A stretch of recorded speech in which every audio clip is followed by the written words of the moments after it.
AITA for leaving my girlfriend after her cousin exposed her for cheating at a family reunion? I, 28M, have been with my girlfriend, Jessica, 26F, for 3 years. We lived together in a rented apartment in Philadelphia, and until recently, I was planning to propose to her during her family's annual get-together last month. I had the ring, and everything was set. I'd been preparing for months, even asking one of her best friends for advice on the diamond cut. The reunion was a long weekend event at her grandparents' lake house in the Poconos, and I was invited to join. I thought it would be the perfect time to pop the question in front of her whole family. My plan was to do it during the big barbecue on the final night. The reunion started off well, but I quickly noticed a guy my age who was spending a lot of time with Jessica. Let's call him Alex. He seemed pretty familiar with her and some of her relatives, but Jessica had never once mentioned him to me. At one point, I found them talking alone on the back deck overlooking the lake.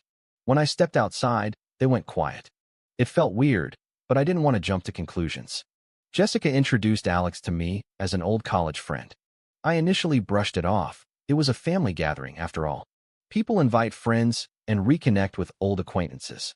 The second night, there was a big bonfire, and people were drinking. I was sitting with some of Jessica's relatives, including a younger cousin, Olivia, 24F. Olivia had had a few too many hard seltzers and, out of the blue, she looked at me and asked, "Why can't you just take a hint and leave Jessica for someone better?" I was completely caught off guard. I remember laughing a little awkwardly and asking her, "What are you talking about?"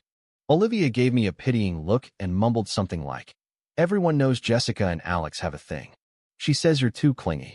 Then another cousin quickly shushed her and led her away. I just sat there, speechless and confused. That comment kept replaying in my mind. I realized that Alex might not just be an old college friend.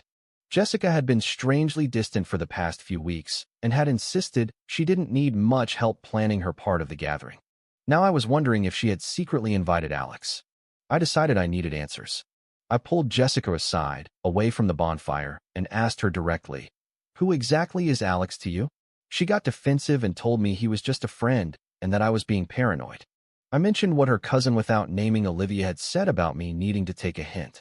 Jessica rolled her eyes and finally admitted, "Fine, he was an old fling, but that was a long time ago. We're just friends now. Stop being so dramatic." I wasn't raising my voice or causing a scene. I was just trying to get a clear answer, but Jessica acted as if questioning her was a huge offense. She kept insisting I was overreacting and said I was too clingy for even caring that Alex was there. That stung. In our 3 years together, she had never called me clingy, at least not to my face. If she had issues with me or our relationship, she had never shared them, and now I was finding out she was telling her family I was clingy behind my back. I admit I'm the kind of boyfriend who likes to stay in touch and be present, but she never told me that was a problem. In fact, she used to initiate contact just as much as I did, so hearing her describe me as suffocating was a shock. I told her I felt disrespected that she had invited an ex-fling to a family weekend that I thought was supposed to be special for us. At that point, I still didn't tell her I was planning to propose. It didn't seem worth mentioning anymore. She just scoffed and said, "You're not jealous of Alex, are you? It's not what you think." At that point, I didn't want to argue anymore. Later that night, Jessica left with Alex and a few cousins to go to a bar in town. She didn't invite me, just said, "You can stay here if you're tired. I'll be back later." So she basically ditched me at her grandparents' house to go drinking with her ex-fling. I was left alone in our guest room, feeling humiliated. The person I loved and was about to get engaged had not only lied to me about who this guy was, but had chosen to spend time with him over me that night. I felt like a complete idiot. While she was at the bar, I quietly packed my bag. I ended up leaving that same night. I left a short note on the bed saying I was going home and that we would talk later. Then I made the 4-hour drive back to our apartment in Philly. The next day, I started moving my things out. I took the essentials and went to stay at my brother's place for the time being. I didn't immediately tell Jessica our relationship was over. I just texted her that I needed space and would be with my brother for now. Honestly, I was just done with her, but I wanted to avoid a huge fight while I was still getting my stuff. A few days later, once I had moved most of my belongings, I told her straight up that it was over. I kept it brief. I told her I'd heard enough to know she hadn't been honest with me and that I couldn't trust her anymore. She tried calling me several times. I ignored most of the calls. The one time I did answer, she was furious that I'd made her look bad by leaving the gathering early. She said I embarrassed her in front of her family by disappearing. She was also upset that I wouldn't listen to her and accused me of overreacting. I told her I did try to talk to her that night, but she chose to leave with someone else instead of working things out with me. That call ended with her telling me I was crazy for thinking something was going on with Alex. I hung up on her then. We haven't spoken since. I never got to propose. Obviously, only my brother, my best friend, and one of her friends know I was going to. In a way, I'm relieved I found out how she really felt before I did it. Still, it hurts that it all ended like this after 3 years, but I'd rather know now than later. I do wonder, though, if I handled the situation well. I basically ghosted my girlfriend of 3 years after that fight and left her family event without any notice at the end. I'm sure it caused a stir when they noticed I was gone. Maybe I should have stayed and confronted things more directly, but I just felt like I'd had enough. So Reddit, am I the asshole for leaving and ending things with Jessica the way I did? First update. Thank you to everyone who responded. I read a lot of comments telling me not to second-guess myself, and that helped me accept that I did the right thing by leaving. Some suspected there was more going on between Jessica and Alex, and they were right. Several also asked if I thought Jessica cheated on me with Alex that weekend. I don't have any proof of that, and from what Olivia and others saw, it doesn't seem like they did anything beyond flirting. But honestly, at that point, it almost didn't matter. Jessica had already broken my trust by sneaking him into our weekend and lying to my face. That was enough for me. A couple of days after my post, I got a message from Olivia, the same cousin of Jessica's who drunkenly blurted out that comment. She apologized for the way I found out and for the words she used. Olivia told me she didn't mean to be harsh. She was just a little drunk and upset for me. According to her, several family members, including her, felt something was off that weekend. Apparently, Jessica had confided in a few of them that she felt I was suffocating her and that she had invited Alex as a way to send me a signal to back off a bit. Yes, pretty twisted logic. Olivia said she thought it was unfair to me, and that's why she let that sarcastic comment slip, though she admitted it wasn't her place.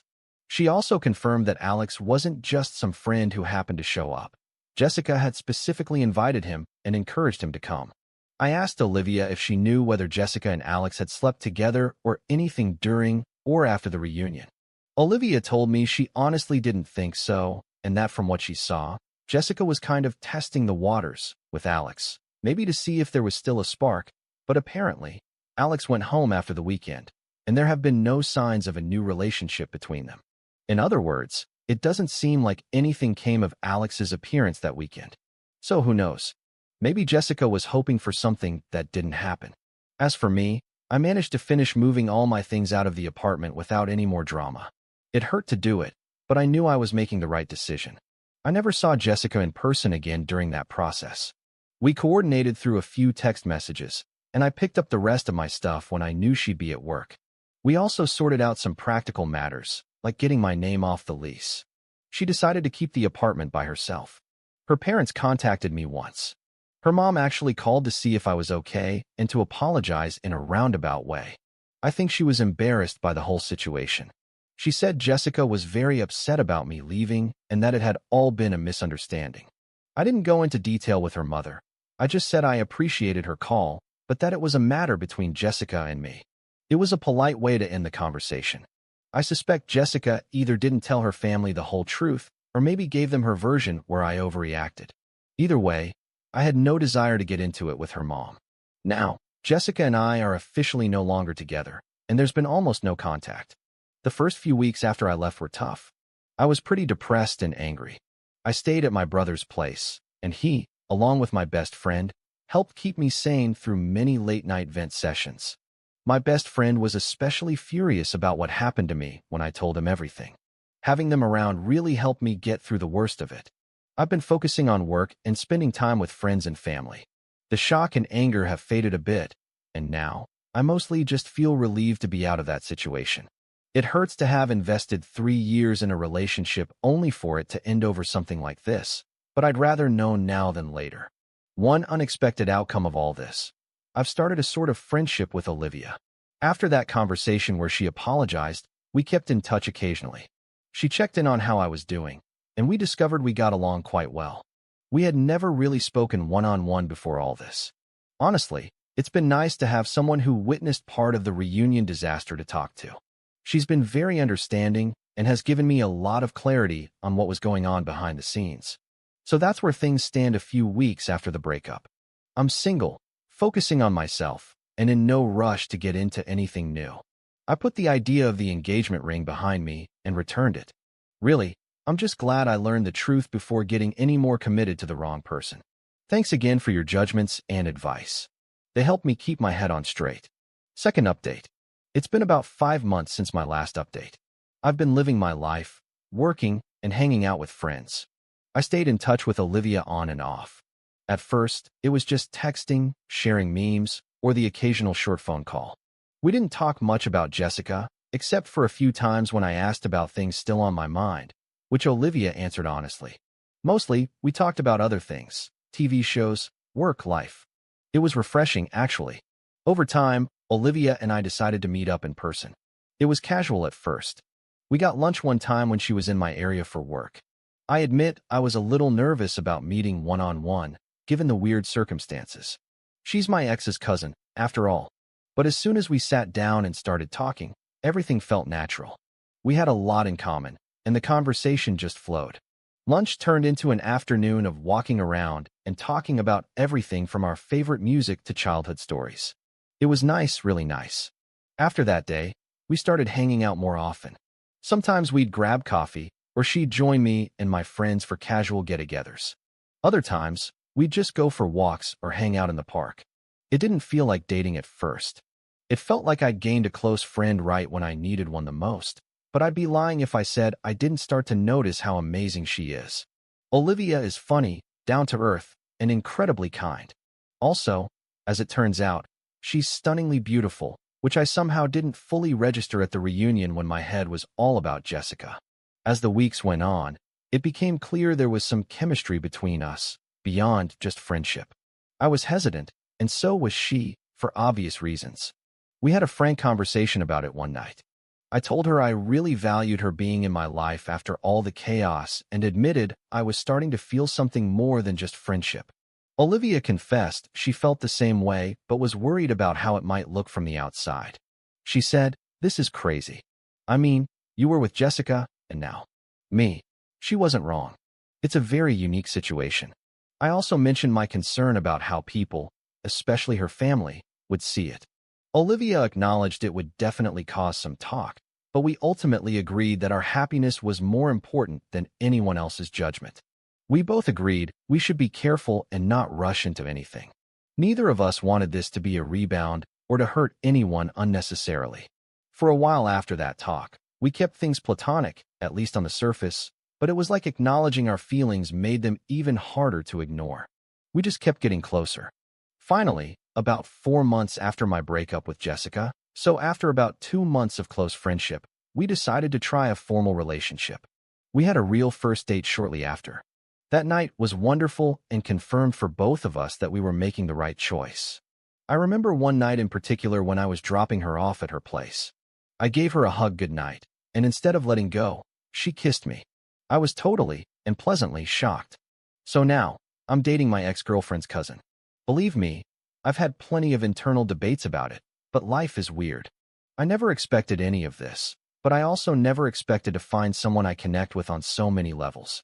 We're taking it slow and, for now, keeping it mostly private. Only a few close friends know. They were surprised at first. One of my friends joked that my love life belongs on a reality show, but in the end, they've all been supportive. One even said he's never seen me as happy as I am with Olivia. Another friend told me she was glad I wasn't letting a bad breakup stop me from moving on. Basically, their take was, "It's wild, but if you're happy, we've got your back."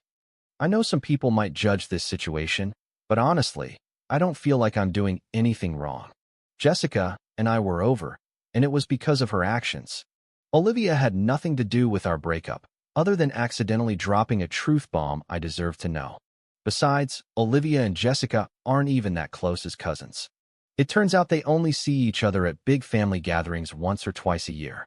Still, out of respect, we're trying to keep things low-key for now. It feels strange to say, given everything that happened, but I'm genuinely happy. Happier than I was in my last few months with Jessica, for sure. Third update. Hello again. I didn't think I'd be back with more drama, but here we are.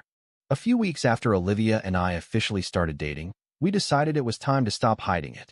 Our relationship was serious enough that sneaking around felt silly and stressful. Besides, I care about her a lot, and it didn't feel fair to act like I was ashamed to be with her. Olivia agreed, but we were both nervous about how her family, especially Jessica, would take it. We started by telling the people closest to us. I had already told my brother and a few friends, who were all very supportive. Olivia first told her older sister, who thankfully took it pretty well. Apparently, her sister said something like, "Well, I didn't see that coming, but if you're happy, I'm happy for you." That gave us a little confidence. Next, Olivia told her mom. Her mom was a bit more cautious, not exactly upset, but concerned about potential family tension. She warned, "You know Jessica might not react well to this, right?" Olivia basically replied, "Yeah, I know, but I hope she can understand that this just happened." News in families travels fast, and we didn't even get a chance to tell Jessica ourselves. She found out through the grapevine within a couple of days. I'm not sure who told her, maybe an aunt or her own mother. In any case, she did not take it well.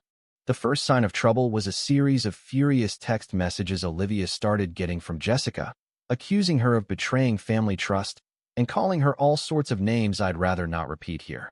Jessica told her that dating my leftovers, yes, she used that word, was disgusting and that no decent person would do what we were doing. It was pretty ugly. By this point, it had been about 5.5 months since my breakup with Jessica. We hadn't spoken a single word in all that time, but suddenly she started blowing up my phone too. First, with some lukewarm messages like, "I heard about you and Olivia," as if she was fishing for my side of the story. Then, when I didn't respond immediately, the messages got more aggressive. I eventually agreed to a brief phone call with Jessica, thinking it might be better to address it head-on and set some boundaries. Looking back, I'm not sure it did much good, but it felt like the mature thing to do at the time. I told her I was sorry if the situation hurt her, but I also made it clear that nothing happened with Olivia until long after our breakup and that I was never unfaithful. Jessica was furious during the call. She didn't yell, but she said what I was doing was cruel and disrespectful and that I must have been interested in her cousin the whole time. I calmly refuted that, though she didn't seem to hear me. She also exploded with, "How do you think this makes me look? You get with my younger cousin right after you dump me. Everyone is going to think I was the problem." I didn't say it out loud, but I thought, well, you kind of were. The call didn't resolve much. I told her I understood she was upset, but we're all adults and have to deal with the situation as it is. I also told her that if she was having trouble processing it, maybe she should talk to someone like a therapist, but not to take it out on us. She let out a sort of scoff and said she didn't want to hear from either of us again before hanging up on me. I hoped maybe she would cool down after getting to say her piece. Despite that tension, things between Olivia and me have been great. Honestly, being with Olivia feels like a different world compared to my previous relationship. We communicate openly, enjoy each other's company and simple things, and there's an ease between us that I never had before. As a fun example, we were out with a group of my friends a couple of weekends ago, and some guys at the bar started flirting with Olivia until they realized she was with me. She was totally unbothered by it. In fact, she thought it was funny. At one point, to make it crystal clear, she wasn't available. She just pulled me in and planted a big kiss on me right in front of those guys. It was a great moment, not gonna lie. I've never been with someone who had that level of confidence in being with me. I jokingly told her that night. And here I was looking for copper, and I ended up with gold. She laughed, but I was being completely serious. So yeah, family drama aside, my life has improved immensely. Most of Olivia's relatives are being pretty decent about our relationship after the initial shock. Olivia tells me some have told her that as long as we're happy and treat each other well, that's what matters. Sure, there are a couple of more gossipy people who have opinions, but they're keeping them to whispers. The only openly hostile person is Jessica, which we expected. We've done our best to just live our lives without rubbing anything in her face. We haven't attended family gatherings together or anything like that. We figured it's best to give it time and space. For now, Jessica seems to be keeping her distance. There have been no more messages or confrontations since that call. Maybe she realized she had nothing to gain by stirring things up further. I hope that means the worst is over and we can all move on in peace. Fourth update. It's now been about 8 months since the breakup, and honestly, I wish I could say things have calmed down, but that would be a lie. Jessica's reaction has shifted from anger to something I can only describe as desperation. Despite telling me she wanted nothing to do with us, she apparently changed her mind. She started contacting me again, and not in a friendly way. For the past few weeks, Jessica has been calling and messaging me out of the blue. I ignored them at first. They were mostly messages saying we needed to talk. Then the tone changed. She started pleading with me to remember what we had and that she'd made a mistake. She sent a few messages basically apologizing for the misunderstanding at the family reunion and saying she missed me. She even explicitly said, "I was wrong. I do love you, and I realize that now." It's a complete 180 from her previous attitude, and I don't buy it for a second. Seeing her suddenly declare love after everything that happened just made me shake my head. It was far too late. I didn't respond to anything, except for one message early on where I made it clear she needed to stop and that it was inappropriate. The most disturbing part is that Jessica has also tried to insert herself into Olivia's life. She started following and messaging her from fake social media accounts after Olivia blocked her real one. At first, they were weird anonymous messages like, "Please just talk to me." Olivia figured it out quickly. The messages sounded like Jessica and mentioned personal things, so she blocked those accounts too. Then, one day, Jessica showed up at Olivia's workplace. Olivia left her at the reception desk and told security she wasn't taking personal visitors. She was pretty shaken up and called me immediately. I stepped out of a meeting at work to calm her down over the phone because the situation really rattled her. Since then, Jessica has been spotted a couple of times near our neighborhood. One night, for instance, I saw her car cruising slowly down our street as I was taking out the trash. She sped up as soon as she noticed I saw her. Another time, we saw her car parked on the corner, and it drove off as soon as we recognized it. It's unsettling, to say the least. We've documented everything in case we need to get a restraining order. We haven't gone to the police yet, and really don't want to go there. Olivia contacted her parents, Jessica's aunt, and Qley to tell them what was happening. From what I heard, they had a serious talk with Jessica about leaving us alone. Supposedly, Jessica broke down in tears and told them she'd lost the best thing she ever had, and that seeing me with someone else, let alone her cousin, was destroying her. But as much as I can understand someone's regret, it doesn't justify harassment. Olivia, for her part, is somewhere between angry and sad about her cousin's behavior. They were never especially close, but she never expected Jessica to lose control like this. At this point, any kind of relationship between them as cousins is completely destroyed. For my part, what frustrates me most is that Olivia has to put up with all this drama because of me. It makes me angry to see her go through this, but she's handling it better than I think I would if it were the other way around. At this point, I have zero interest in having any contact with Jessica. I'm committed to Olivia, and we're planning a weekend trip to unplug from all this drama. Maybe we'll go to the mountains or somewhere with no cell service, just to get away from it all for a couple of days. For now, we've both blocked Jessica on everything and have asked friends and family not to give out information about us if she asks. If she keeps crossing boundaries, we will take legal action. It's a horrible situation, but we're not going to let it ruin what we have. I'm calling this my final update because I really hope I have nothing more to add. The last thing I ever wanted was to be in such a messy situation, but life got chaotic. The one thing I can say is that I'm grateful I found out the truth before getting seriously committed to the wrong person. Olivia and I are still doing great as a couple, despite the outside noise. Thanks to everyone who followed the story and offered support. I appreciate it a lot. I hope my next Reddit post is something mundane, like arguing about pineapple on pizza. If you liked it, don't forget to leave a comment and support the channel by subscribing. See you in the upcoming stories.